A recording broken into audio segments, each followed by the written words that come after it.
A Ele o louvor, a Ele a adoração. Quero convidá-los a abrirmos a Bíblia Sagrada na Epístola aos Hebreus, no capítulo 10. Hebreus capítulo 10, o verso 39. Enquanto localizamos, eu quero dizer da minha alegria de podermos estar cultuando juntos. Muito feliz por você que escolheu estar conosco nessa manhã. Dentre tantas opções, um dia frio, chuvoso, as opções são muitas, principalmente aquelas ligadas ao travesseiro, à touca de pompom, à pantufa, cafezinho quente, chimarrão para quem gosta. E você escolheu estar conosco. Que bom que você veio. Feliz demais de ter aqui meu amigo, pastor Wilton Júnior, um amigo, um irmão de muitos anos, muitos anos. Antes mesmo de trabalharmos juntos no Ministério de Curitiba, nós éramos amigos, ele me dava a honra de me visitar lá em Maringá e lá no interior do estado. Trabalhamos juntos quando ele, coordenador de jovens da Dalmades, pastor Dalmades, eu era coordenador de jovens em Cianorte. Trabalhamos juntos na diretoria da Almadepar. Isso já faz algum tempo. O Mar Morto era meio doentão ainda.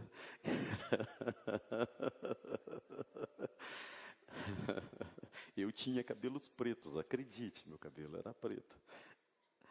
Mas é muito bom tê-lo aqui, pastor Wilton. Uma honra. Obrigado. Amados, Hebreus capítulo 10, verso 39.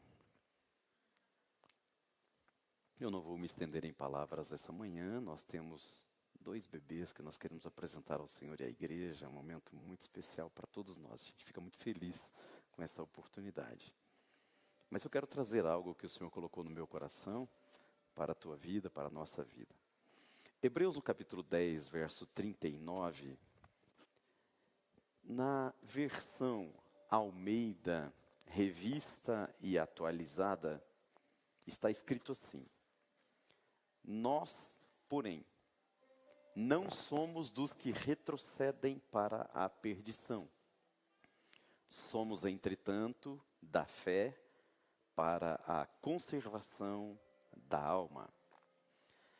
Na versão internacional, está escrito assim: nós, porém, não somos dos que retrocedem e são destruídos, mas dos que creem e são salvos. Na versão Almeida, revista e corrigida, está assim: nós, porém, não somos daqueles que se retiram para a perdição, mas daqueles que creem para a conservação da alma. A epístola aos Hebreus foi escrita por um autor que nós não sabemos dizer quem é. Teólogos discutem a autoria desse livro, alguns pensam ser Paulo, outros até atribuem a Apolo, que não tem nenhum texto bíblico escrito, canônico, e tantas outras discussões. Certo é que são somente discussões. Não se sabe quem é o autor da epístola aos Hebreus, mas se sabe quem é o destinatário. Como o próprio nome da epístola diz, os destinatários dessa epístola eram irmãos hebreus. Irmãos hebreus que estavam enfrentando um momento de dúvida, um momento de dificuldade para compreender o que estava acontecendo. Os irmãos que vinham do romanismo, do helenismo, do paganismo, nesse aspecto eles tinham uma compreensão mais fácil do que era o cristianismo.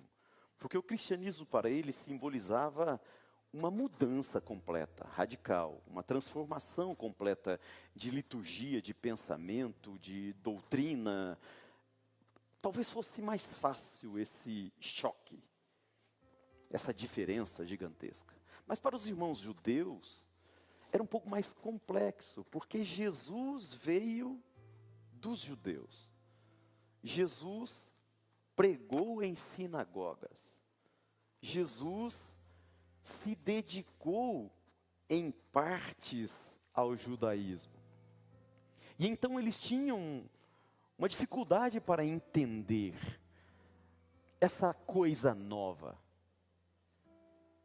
Para eles, o cristianismo seria uma continuidade do judaísmo, para outros, uma modificação litúrgica do judaísmo.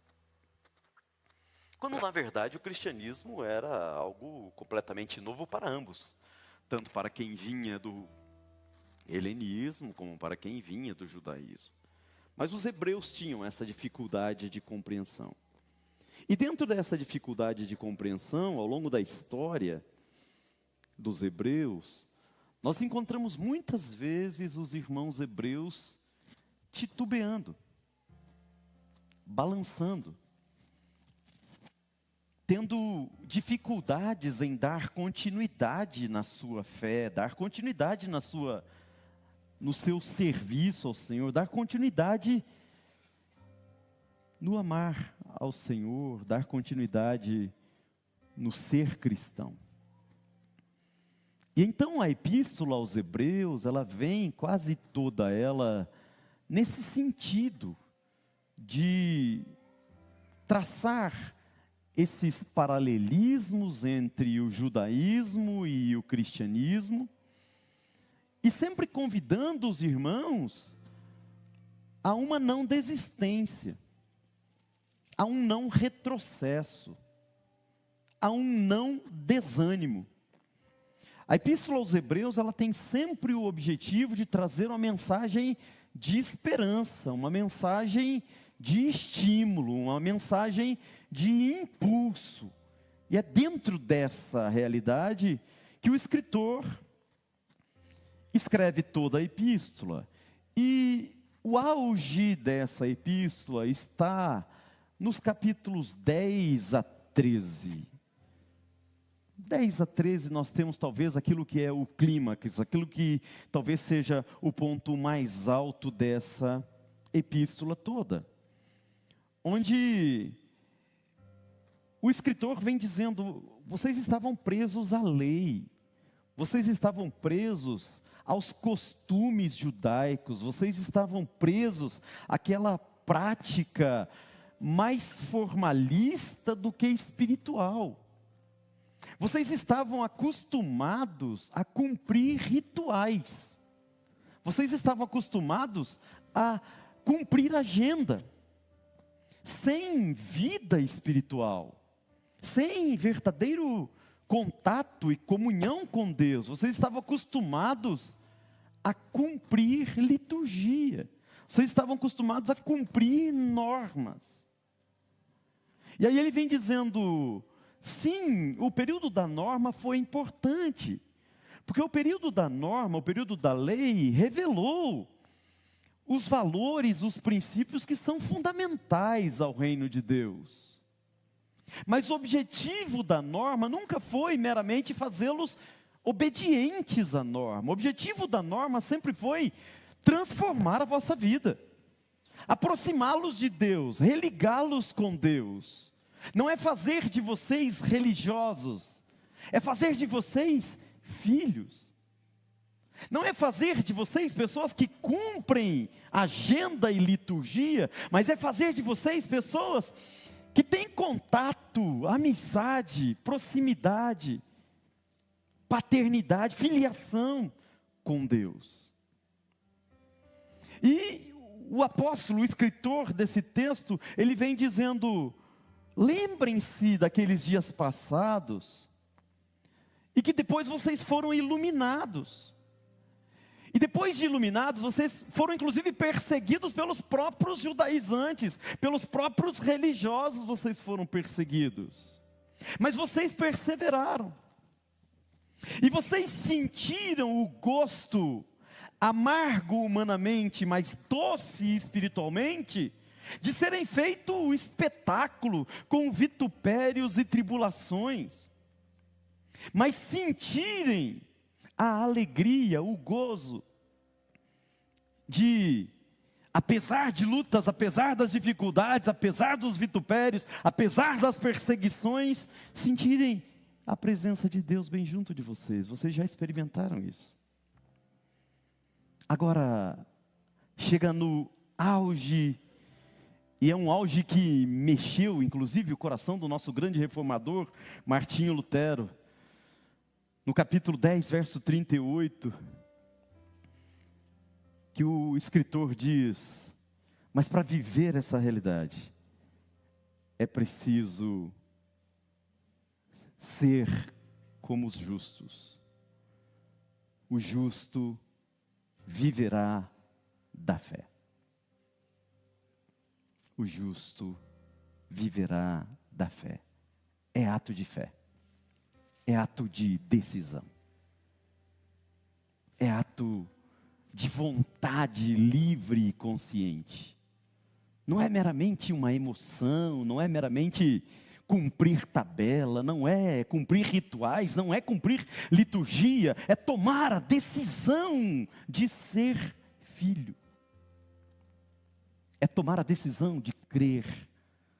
É tomar a decisão de amar e servir. É tomar a decisão de estar nos braços de Deus.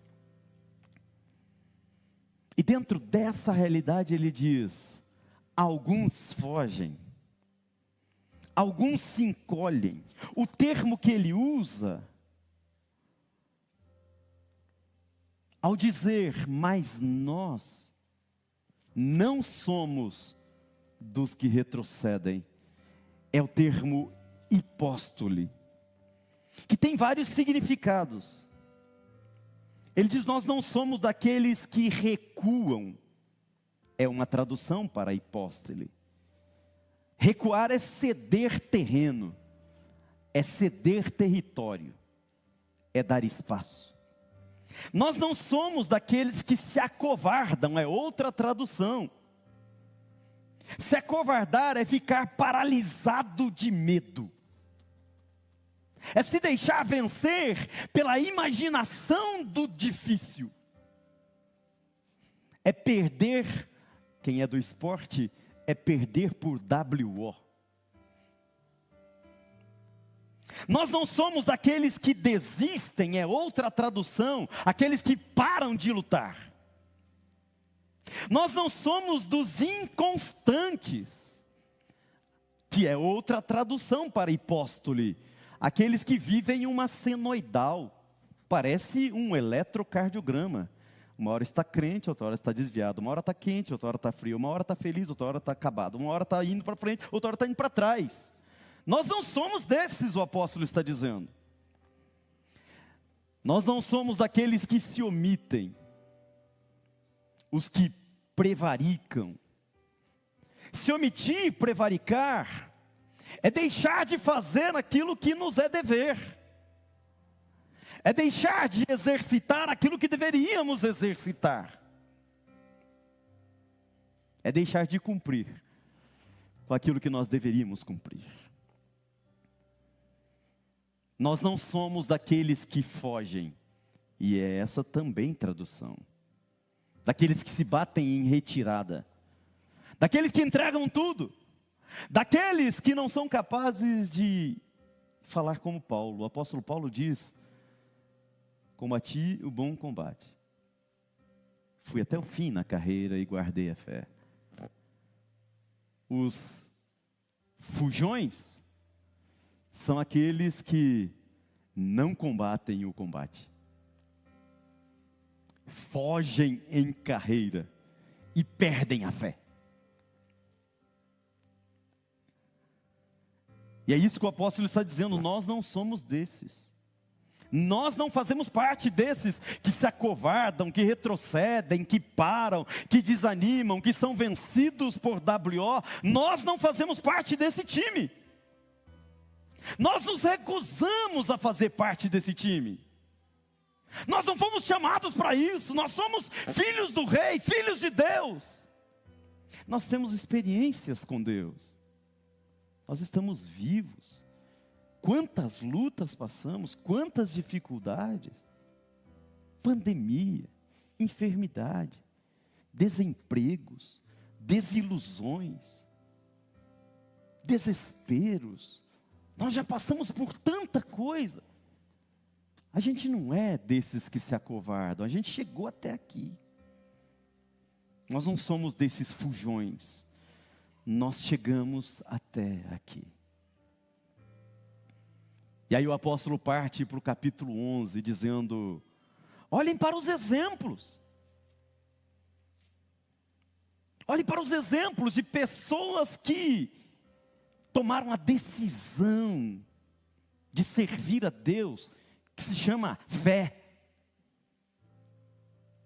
A fé é o firme fundamento das coisas que se esperam, é a prova das coisas que se não veem. Isso é fé. É acreditar, é confiar, é olhar para trás e ver que Deus já fez e saber que Ele faz e fará. É lembrar de tudo aquilo que Deus já curou e saber que Ele vai curar hoje e vai continuar curando amanhã. É lembrar que Deus guardou a minha família ontem, guarda hoje e guardará amanhã. É lembrar que Deus abriu portas ontem, abre portas hoje e abrirá amanhã. Ter fé é confiar, é acreditar, é seguir em frente. Não importam as lutas, não importam as dores, não importam as dificuldades, não importam as propostas, não importa. Ele cita tantos exemplos: Abel, Noé, Enoque, Abraão, Isaac, Jacó, José, Moisés, e tantos nomes que ele cita. E ele chega no versículo 32, ele diz: e o que mais direi eu? Faltar-me-ia tempo para falar mais. Lembrando do Gideão, do Baraque, do Sansão, do Jefité, do Davi, do Samuel, dos profetas. Tanta gente que pela sua fé, foram vencedores, foram vitoriosos. Simplesmente porque resolveram exercitar a sua fé, simplesmente porque se deixaram nos braços de Cristo, simplesmente porque se renderam, se entregaram, entenderam que sozinhos não conseguiam, entenderam que não vale a pena querer administrar a própria vida sem Deus, sozinhos, não vai dar certo. E essas pessoas nos deram esse exemplo e por isso foram vitoriosos. E aí ele vem dizendo: e não se engane, eu não estou falando de vitoriosos apenas a olhos humanos, porque humanamente, sim, alguns foram a olhos terrenos extremamente vitoriosos. Venceram reinos, praticaram justiça, alcançaram promessas, fecharam a boca dos leões, apagaram a força do fogo, escaparam do fio da espada, da fraqueza tiraram força, na batalha se esforçaram, puseram em fuga exércitos estranhos. Receberam maridos pela ressurreição, milagres grandiosos. Mas não foram vitoriosos somente aqueles que tiveram só coisas boas, ou humanamente boas, ou terrenamente boas, ou aparentemente boas. Não. Estão no rol dos vitoriosos também aqueles que experimentaram escárnios, açoites, cadeias, prisões, foram apedrejados, cerrados, tentados, mortos ao fio da espada, andaram mal vestidos, desamparados, aflitos, maltratados. E alguém perguntaria assim: mas parece que esses aí foram mal sucedidos. E o escritor vem dizendo: não, nós precisamos ter uma visão mais ampla, mais alta. Porque a visão não é terrena, a visão não é só dessa vida aqui. Teve muito cara que foi extremamente bem sucedido nessa vida aqui, está no inferno. Teve muito cara que parece que deu tudo certo nessa vida, e está com a sua alma na perdição. Ser vitorioso não é ser vitorioso por um poucochinho de tempo aqui na terra, não. Ser vitorioso é ser vitorioso na eternidade. Porque isso que nós vivemos aqui é como um piscar de olhos diante daquilo que se representa na eternidade. E ser vitorioso lá é que é ser vitorioso de verdade. E então o apóstolo vem dizendo: sejam esses que aparentemente foram bem-sucedidos e tudo deu certo, ou seja, aqueles que aparentemente tudo deu errado, mas pela sua fé, pela sua perseverança, pela sua vitória eterna, foram pessoas dos quais o mundo não era digno. E o apóstolo vem dizendo: mas nós, que somos cristãos, que conhecemos a Cristo, que conhecemos o Evangelho de Cristo, que conhecemos a dispensação da graça, para nós foi provido algo muito melhor. Porque aqueles homens que eu citei, o Baraque, o Jefité, o Sansão, o Moisés, o Abraão, o Isaac e Jacó, não tinham 10% da experiência que nós temos, não tinham a palavra como nós temos, não tinham as vivências espirituais que nós temos.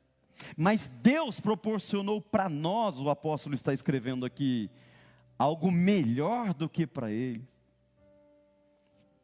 Eles foram vitoriosos não tendo as vantagens que nós temos. Foram vitoriosos não tendo a Bíblia que nós temos. Foram vitoriosos não tendo as experiências que nós temos. Foram vitoriosos não tendo os mesmos privilégios que nós temos. Foram vitoriosos mesmo antes de Cristo dar a vida por eles. Nós somos privilegiados porque por nós, além de todos os milagres, de todas as bênçãos, nós conhecemos a Cristo que deu a vida por nós. Somos privilegiados. E o apóstolo vem dizendo: portanto, nós que estamos cercados dessa nuvem de testemunhas, todos esses personagens heróicos da história, nós que temos todo esse cabedal, esse know-how, nós que temos toda essa experiência, nós que temos todo esse background, invente o nome que você quiser.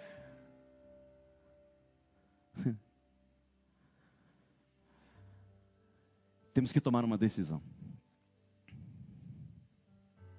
Nós não podemos ser daqueles que fogem. Nós não podemos ser daqueles que se acovardam. Nós não podemos ser daqueles que se encolhem. Nós não podemos ser. Temos que olhar e aprender com Abraão, que não retrocedeu, mesmo sendo chamado para o desconhecido. Temos que olhar para Moisés e aprender com ele, que não retrocedeu, mesmo tendo para isso que recusar todos os privilégios de um imperador do Egito. Temos que aprender com Josué, que não retrocedeu mesmo diante de muros intransponíveis de Jericó. Temos que aprender com Débora e Baraque, que não retrocederam mesmo diante de um ambiente de guerra sanguinolenta. Temos que olhar para Gideão, que não retrocedeu, mesmo tendo poucos soldados, 300 soldados, venceu milhares. Temos que aprender com Ana, que não retrocedeu, mesmo diante de um ventre estéril, mas não retrocedeu, avançou em oração, avançou em fé, avançou em crer, avançou em pedir, avançou em estar na presença de Deus, e por isso foi vitoriosa. Temos que aprender com Daniel, que não retrocedeu mesmo diante de uma cova de leões famintos. Temos que aprender com Sadraque, Mesaque e Abednego, que não retrocederam mesmo diante de uma fornalha de fogo ardente. Temos que aprender com Jesus, que humanamente, como nós todos, no Getsemane humanizado, ele ora e diz: Pai, se possível, passa de mim este cálice sem que eu beba. Sentir dor, sentir angústia, ansiedade, preocupação, é humano.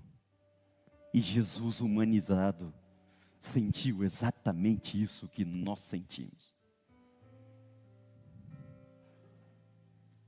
Nós não estamos sozinhos quando estamos deprimidos. Nós não estamos sozinhos quando estamos ansiosos. Nós não estamos sozinhos quando nós estamos passando por enfermidade. Nós não estamos sozinhos quando estamos passando por angústias. Nós não estamos sozinhos quando estamos passando por momentos difíceis. Nós não estamos sozinhos. Jesus passou. E não só passou, ele disse: eu estou convosco. Eu estou convosco todos os dias até a consumação dos séculos. Ele passou e passa conosco.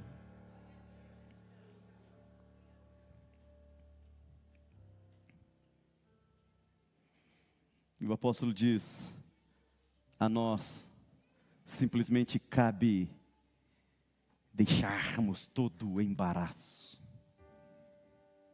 tudo isso que procura nos acovardar, nos amedrontar, nos fazer recuar, nos fazer fugir, seja a timidez, seja a vergonha, seja a preguiça, seja o cansaço, seja a enfermidade. Sejamos como o grande apóstolo Paulo ao dizer: eu estou bem certo, tenho certeza, de que nem a morte, nem a vida, nem os anjos, nem os principados, nem as potestades, nem o presente, nem o porvir, nem nenhuma criatura, absolutamente nada, nem angústia, nem dor, nem tribulação, nada, nada, nem tempestades, nem naufrágios, nem prisões, nada nos separará do amor de Cristo.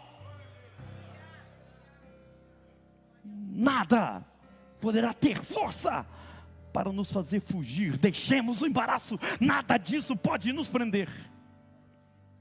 Nada disso pode nos segurar. Nada disso pode nos desanimar. Nada disso pode nos fazer encolher as mãos. Nada disso. Deus nos traz aqui nessa manhã para dizer: nada disso. Você está aqui nessa manhã, trocou o teu travesseiro quentinho, teu cobertor maravilhoso, por estar aqui, para receber algo muito melhor. É Deus dizendo nessa manhã: nada disso. E aí alguém diz: sim, nada me separará do amor de Cristo. O amor de Cristo vai estar comigo full time, o tempo todo, em todos os lugares, em todas as situações. E o que é que eu faço? Qual é a minha parte? O que é que me cabe?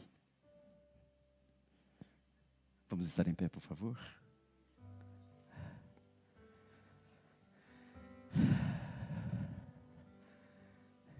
Nós não somos daqueles que retrocedem.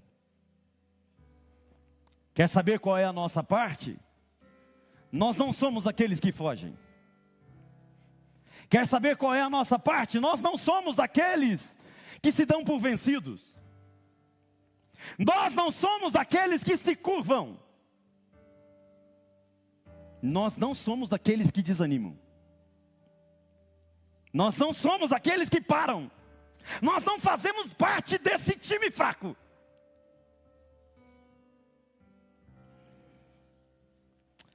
Nós fazemos parte daqueles que creem. Nós fazemos parte daqueles que acreditam. Nós fazemos parte daqueles que têm fé. Na versão atualizada, nós somos da fé. Na versão internacional, nós somos dos que creem. É desse time que nós somos. É desse time que o Senhor nos escala para sermos.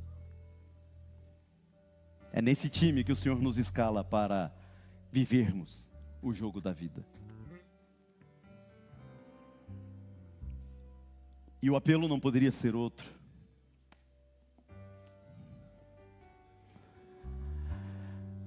Eu sei que não foi só o frio e a chuva dessa manhã que te convidou a um pouquinho mais de preguiça. Tenho certeza que não foi. Eu tenho certeza que não foi só o frio e a chuva dessa manhã que te convidou a um pouquinho mais de timidez. pouquinho mais de covardia, um pouquinho mais de fuga. Eu sei que ao longo dessa semana, ao longo desse mês, quem sabe do último ano inteiro, teve muita coisa conspirando para te fazer parar, para te fazer desanimar, para fazer você retroceder, para fazer você não ter fé. Eu sei que isso aconteceu. Eu sou humano como você. Isso se abate sobre nós sempre. Mas nessa manhã, o Senhor, renovando o seu voto de amor conosco, nos dá essa palavra. A palavra de hoje é essa. Você não está escalado para o time dos que fogem. Você não está escalado para o time dos que retrocedem. Você não está escalado para o time daqueles que se acovardam. Você não está escalado para o time daqueles que param.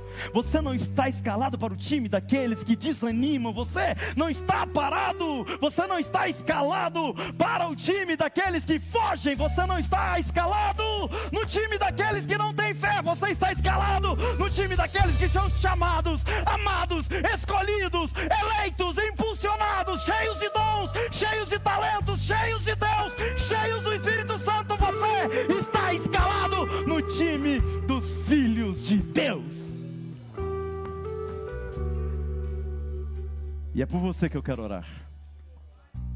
Se você sente a necessidade dessa oração para dizer assim: Deus, eu quero estar nesse time. Eu aceito esse convite. Eu aceito essa escalação. Eu não vou desanimar. Eu não vou fugir.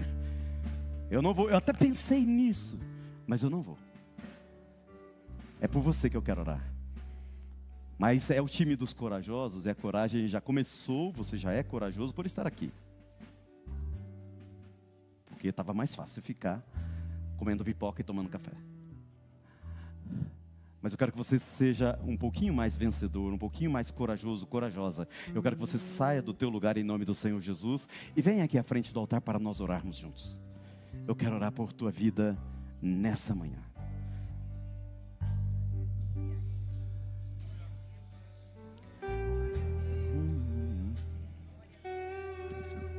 Continua.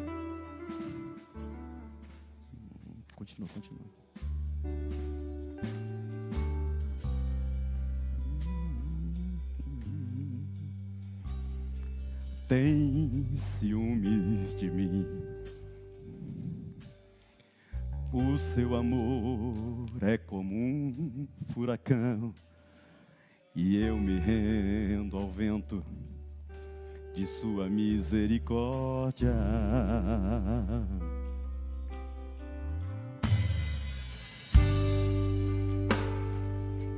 Adore ao Senhor.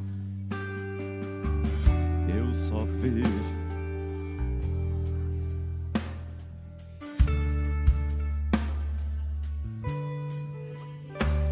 e o quanto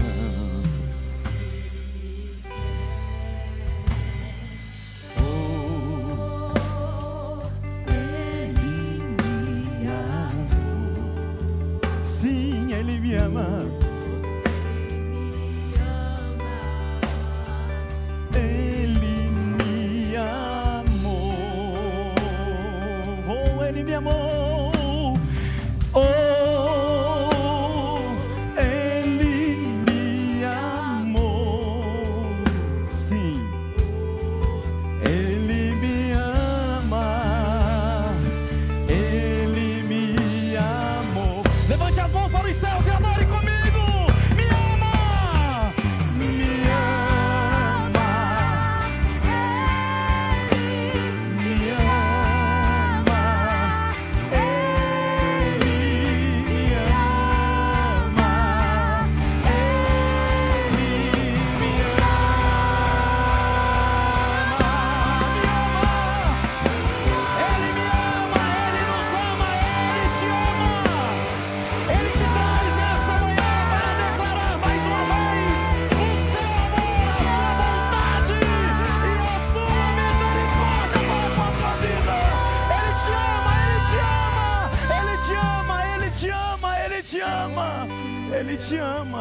Ele te ama, Ele te ama, Ele te ama, Ele te ama. Ele te ama, Ele te ama, Ele ama você. Nunca deixe ninguém dizer o contrário. Ele ama você. Principados, potestades, hostes espirituais da maldade, perseguições, tribulações, não podem tirar esse amor. Ele te ama, Ele te ama, Ele te ama. Cante, cante, cante. Me ama.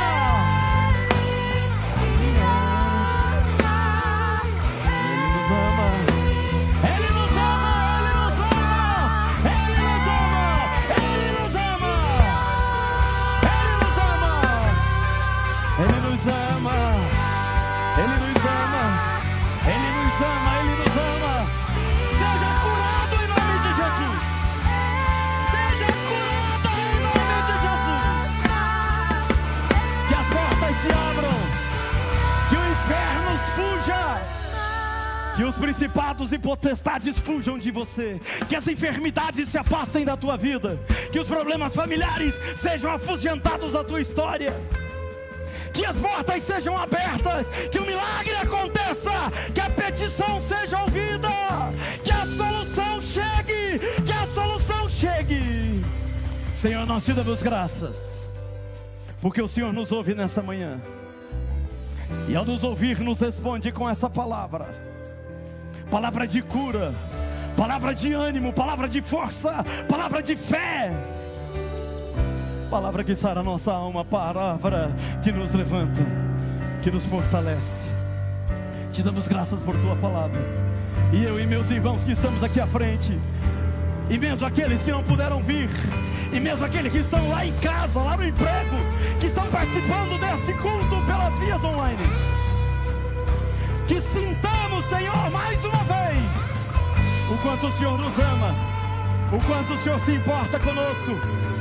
A cura do Senhor para a nossa alma, para a nossa vida, para o nosso corpo, para a nossa vida espiritual, para o ministério, para a família. A cura completa, em nome de Jesus, em nome de Jesus, em nome de Jesus. Me ama,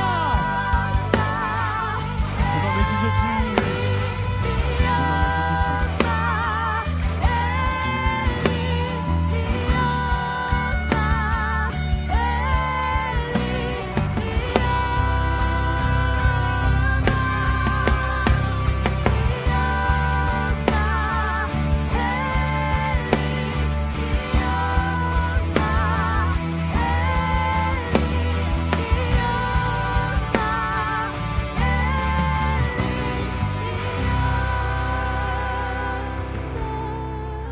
Você pode aplaudir o Senhor Jesus?